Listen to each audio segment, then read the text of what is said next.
there, I'm Anna. Thank you so much for stopping by. I wanted to talk today about some seeds that I'm going to be starting in my unheated greenhouse.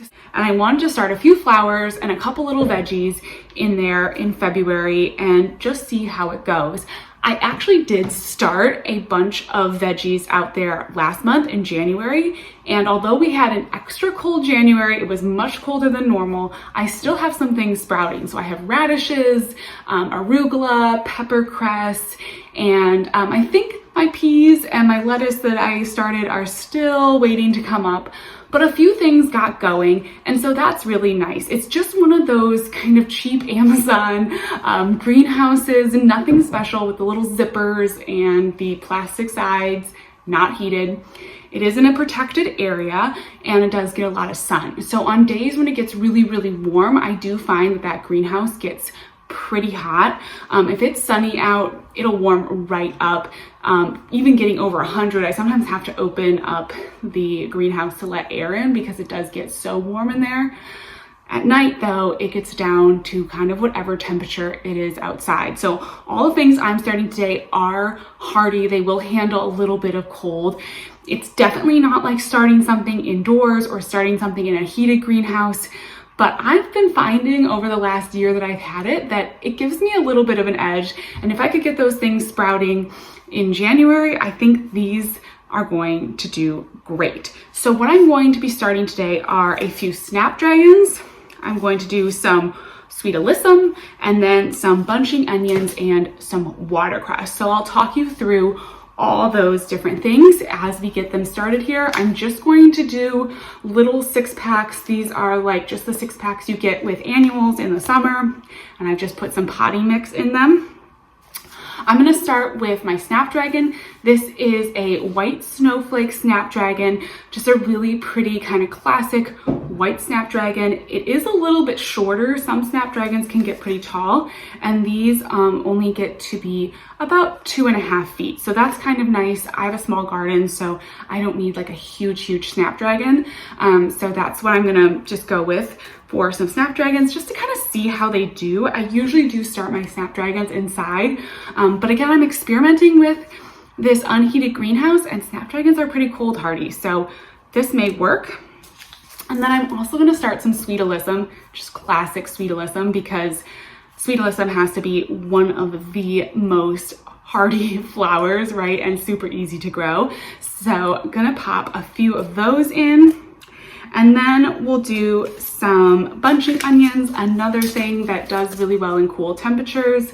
This is my favorite bunching onion. It's a Tokyo long white bunching onion. If I have room, I'm gonna plant some of these crimson forest, which are just like a little bit of a more red bunching onion, but I think I'm gonna stick for the most part with the Tokyo long white bunching onion. And then one of my favorite things to grow, watercress. So watercress is such a fun plant to grow from seed. I'm gonna start it in the seed trays, then I'll actually put it in a container, and that's gonna be really fun because then you take the container and you submerge it, like half of the container, in another container and put water in the base. So what I'll usually do is I'll take one pot that I'm growing my watercress in this case, I'll transplant these little starts into another pot, and that one will be a normal pot with a drainage hole and everything like that. And then I will just take that pot and submerge it into a container of water that does not have a drain hole, that keeps the water in it, and just every week or so change out the water. It's such a fun way to grow a green, and a unique green. So definitely something, if you've never grown watercress before, I would totally recommend that you consider growing it. So those are teeny tiny seeds. I'll move you a little closer so you can see, but they're just teeny tiny little seeds, and I'm just gonna press them in and label it. So the watercress seeds are so tiny that you can't even see them, but they're in there. And another tiny seed that's gonna go next to them are these snapdragon seeds. Again, snapdragon seeds are just the tiniest little things. I mean, look at that. You can barely even see them. I always end up planting about 1 million snapdragons in every single cell because they're such tiny seeds. I just can't help myself. And then we'll do a label for this one as well.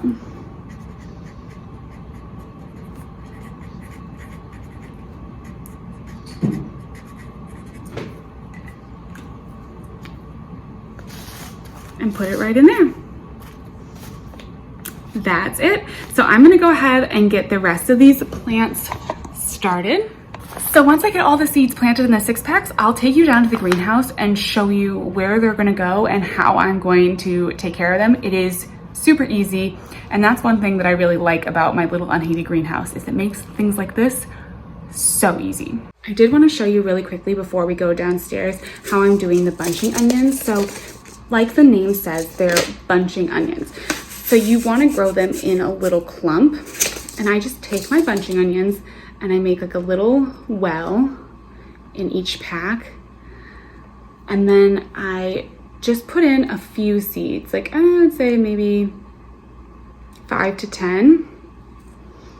That way, once they sprout, I'll have like little clumps of the bunching onions growing together. And that will be a really nice way to grow them. And then I'll take each clump out and plant it into the ground once I'm ready to plant these out. So these are all gonna go in my raised bed. And so I wanted to have them like already in their nice little clumps, and then they'll be really easy to transplant, and that'll be perfect. So this is the little unheated greenhouse where these guys are going to live. I'll open you up, and as you can see, I have a few things going on in here, some little seedlings coming up, and I just need to find a space for these new seedlings. So here are all the little seedlings, and I will come out and mist them every day, treat them like I would a normal little seedling, nothing really super different. With the watercress, once this does come up and start to get going, then I will transplant it to another pot, and the rest of them will just grow on until they're ready to go out into their final homes. But yeah, that's just about as easy as it is. As you can see, it's a sunny day today. We're at about 60 Fahrenheit, and outside it's like 30 degrees. So that's what's nice about this little greenhouse. It does really heat up with the heat of the day, and some of that heat stays in here. The floor is kind of rocks and pavers, so that helps. And then I think also just the fact that at least the temperatures get warmer during the day helps these little seedlings to get going and to do okay.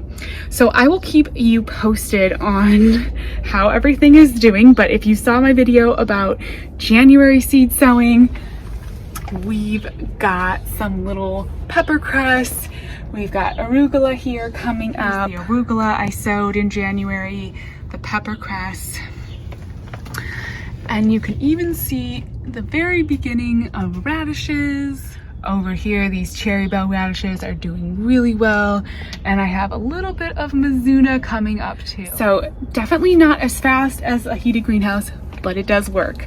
Anyways, thank you so much for watching today. Hope you're having fun in the garden, starting some seeds maybe, and I'll talk to you in the next video. Bye-bye.